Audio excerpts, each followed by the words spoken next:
न्यायिक कार्य से विरत हैं, क्या वजह है और क्या प्रमुख मांगे हैं, और ये कब तक क्या रेजुलेशन जो है पास किया गया आज बैठक में? अभी तो आज बैठक होगी और उसमें रिजोल्यूशन भी पास किया जाएगा कि आगे फर्दर हमारा क्या कॉज ऑफ एक्शन होना है। लेकिन आज की हमारी जो हड़ताल है ये न्यायालय की गरिमा और अधिवक्ताओं की अस्मिता के बचाने की लड़ाई थी। हमारी कुछ डिमांड्स थी, न्यायालय अपनी मनमानी कर रही हैं, न्यायालय अपना अपना अलग अलग नियम बना रही हैं, जबकि हमारे यहाँ पर सारी न्यायालयों को एक हाईकोर्ट रूल्स बना हुआ है, उसके अनुसार चलना चाहिए। उनका अलग से नियम बनाना बिल्कुल भी वाजिब नहीं था। बहुत अपने हिसाब से आर्बिट्रेरीनेस के साथ न्यायालय अपने अपना काम कर रहे हैं। अधिवक्ताओं के साथ दुर्व्यवहार किया जा रहा है। उनके बहस करने के दौरान हो सकता है कि कोई अधिवक्ता को जानकारी कम हो, लेकिन इसका मतलब ये नहीं हो गया कि उस अधिवक्ता के ज्ञान की कमी के कारण उसके साथ भरी कोर्ट में उसके साथ दुर्व्यवहार किया जाए। यहाँ दुर्व्यवहार किया जाता है।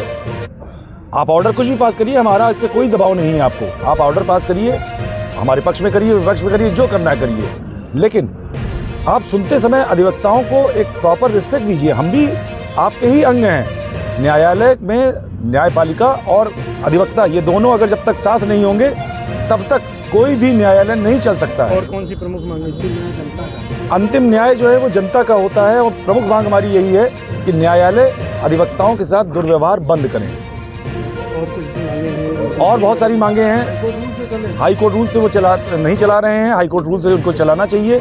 अपने न्यायालय को रिवाइज करना चाहिए। हमारे यहाँ बहुत पुरानी ओल्ड ट्रेडिशन रहा है कि मुकदमों को, चाहे वो फ्रेश में हो चाहे लिस्ट पर हो, उनको लगातार रिवाइज किया जाता है। एक निश्चित समय के बाद रिवाइज किया जाता है। वो रिवाइज नहीं कर रहे हैं और इतनी बड़ी हो गई है इस समय न्यायालय का जो क्षेत्र है कि एक तरफ से दूसरी तरफ जाना और एक साथ अगर दो जगह पे मुकदमे आ रहे हैं तो दोनों मुकदमों को हम नहीं कर पाते हैं, और अगर नहीं कर पाते हैं तो वहाँ पर एडवांस ऑर्डर पास कर दिया जाता है हमारे खिलाफ।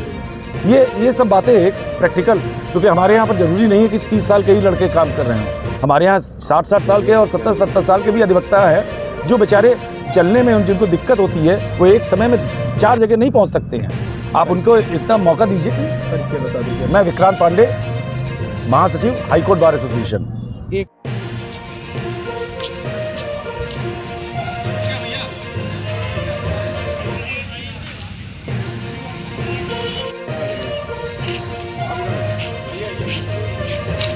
बड़ी मेहनत किया है तो आज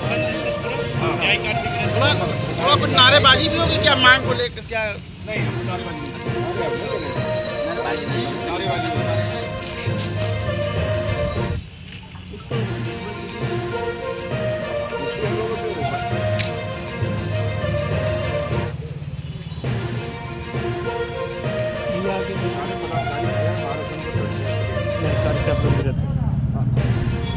आपने संक्षेप वाली बात की।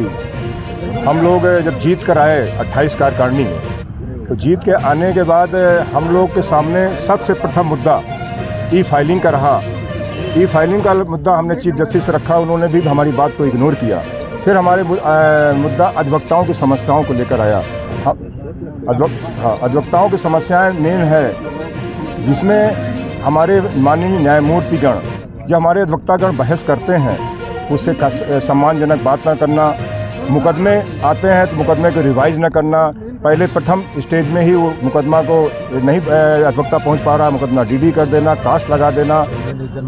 और यदि कोई अधिवक्ता यदि इंडनेस की बात कर रहा रखता है कोर्ट में, उसको भी नहीं आप डीडी कर देंगे। ये बताइए, अब भी मांग नहीं मानी जा रही? हाँ, मैं बता रहा हूँ, मैं उस पर है। अभी हमारी 1 बजे चीफ जस्टिस और उनके साथ जो सीनियर जज हैं, 6 जजेज हैं इसी कमेटी की बैठक, 1 बजे अध्यक्ष जी और 5 हमारे अन्य पदाधिकारीगण हम लोग जाएंगे। यदि हमारी समस्या का समाधान हम लोग कर देते हैं, 5 बजे फिर गवर्निंग काउंसिल की बैठक होगी, उसमें निर्णय लिया जाएगा। यदि समस्या का समाधान होगा हम लोग हड़ताल वापस कर लेंगे, और नहीं तो हम लोग की हड़ताल जारी रहेगी। मैं Rajesh Khare, senior vice president, high court bar association, Allahabad. आप लोग मिले ही नहीं हम लोगों से एक भी दिन, तो कैसे पहचाना जाए? अरे तो वो अध्यक्ष जी उसको पूरा वो कर लिया, उसके आगे तो फिर बाकी लोग आप लोगों को एक बार फिर देखिए हमारे एक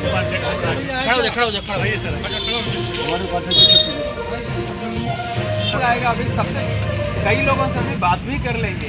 वो दे देंगे आपको पदाधिकारी भाई, ये आप लोगों को सर्कुलेट कर देंगे।